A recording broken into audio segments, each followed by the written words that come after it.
2 men are charged with the Montgomery County murder from almost 4 years ago. More arrests could be coming. After multiple crashes and some complaints, a busy Lexington intersection finally has a traffic signal. And have you been wondering why your phone's battery has been draining so quickly? We'll take a look at what apps are having the biggest impact on your phone.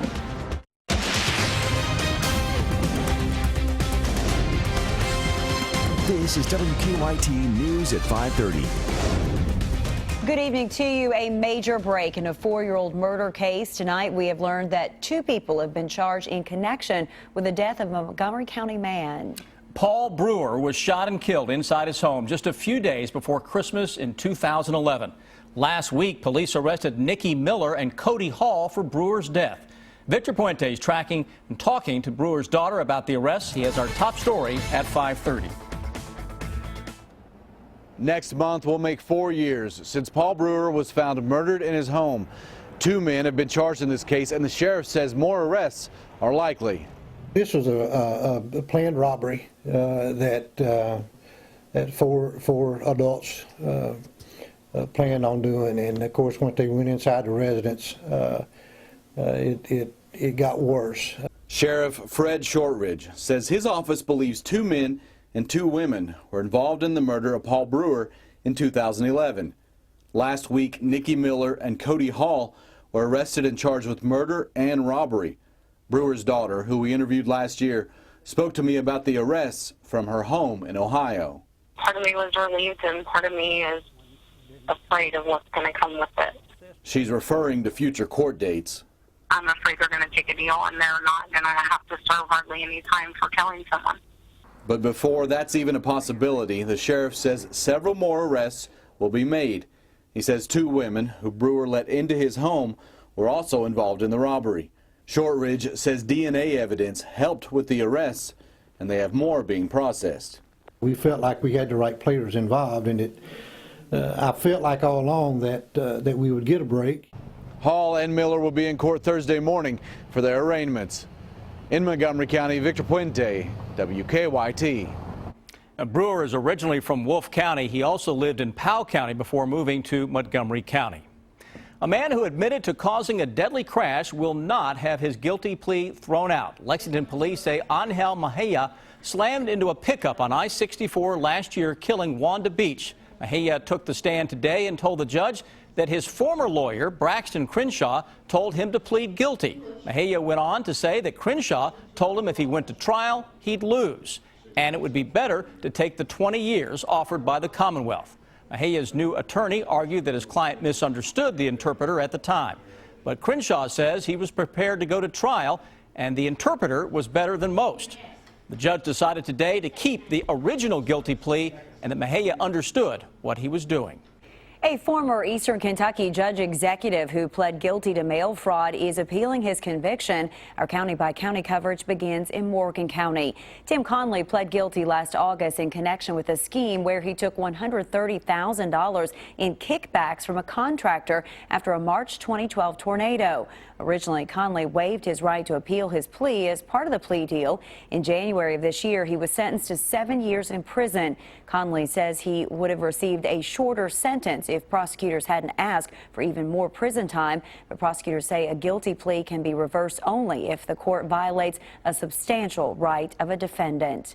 In Pike County, state police are investigating a deadly ATV crash. Troopers tell us the crash happened last Monday on Zebulon Highway in the Zebulon community. The victim, 47-year-old Michael Lawson, died last Thursday at a Pikeville hospital. We're told Lawson lost control of the ATV, went off the road and flipped. Troopers say he was not wearing a helmet at the time of that crash.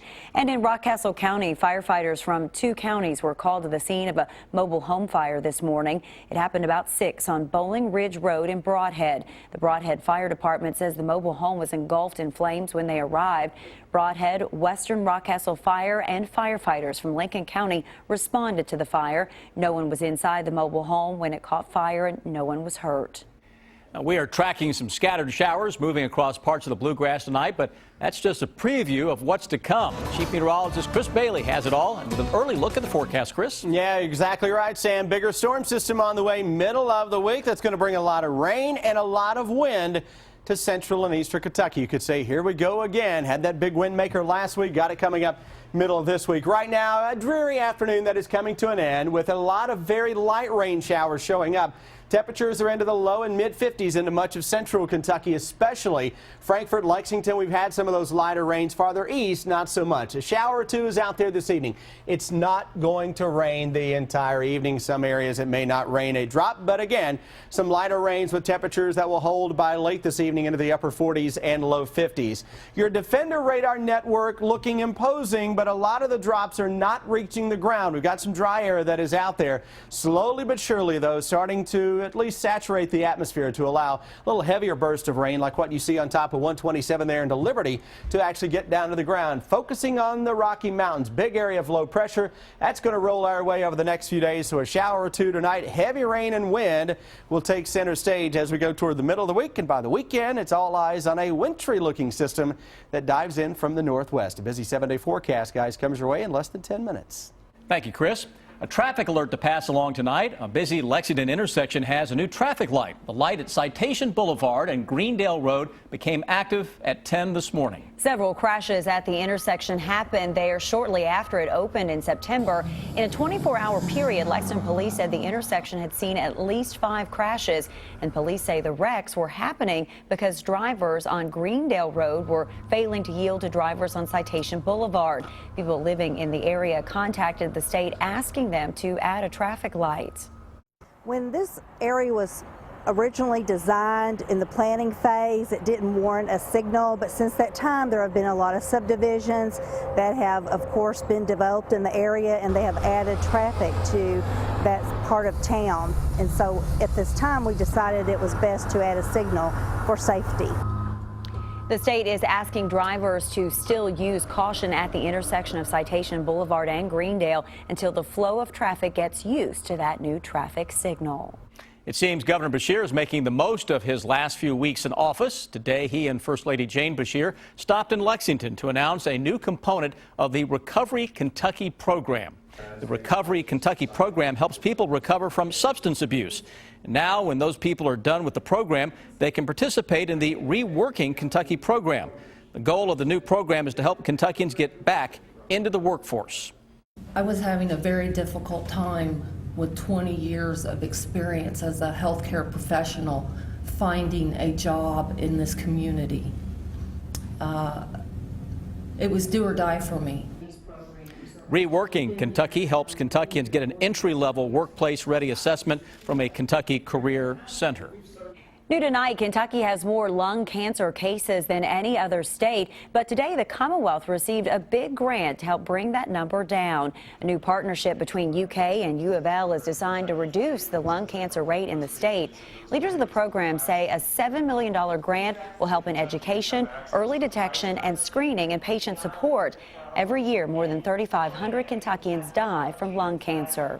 It's also important for us to understand that there's a role of survivorship. What do we do with patients after they've been treated so that we can move forward and make sure that they're continuing in a healthy lifestyle and reduce their risks for many things. Cancer experts say patients diagnosed with stage 1 lung cancer have a 57% chance of achieving 5-year survival compared to 4% survival when diagnosed late. On average, every American spends nearly 40 hours a month using apps, and that can be a serious drain on your battery. It turns out that some apps need more power than others.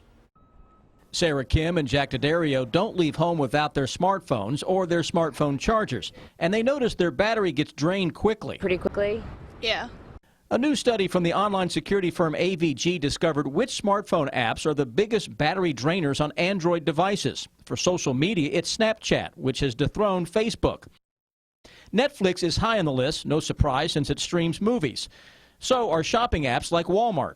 CNET tech editor Bridget Carey says lots of apps eat up battery life even when you're not using them. They're not really supposed to be doing that. They're supposed to be asleep.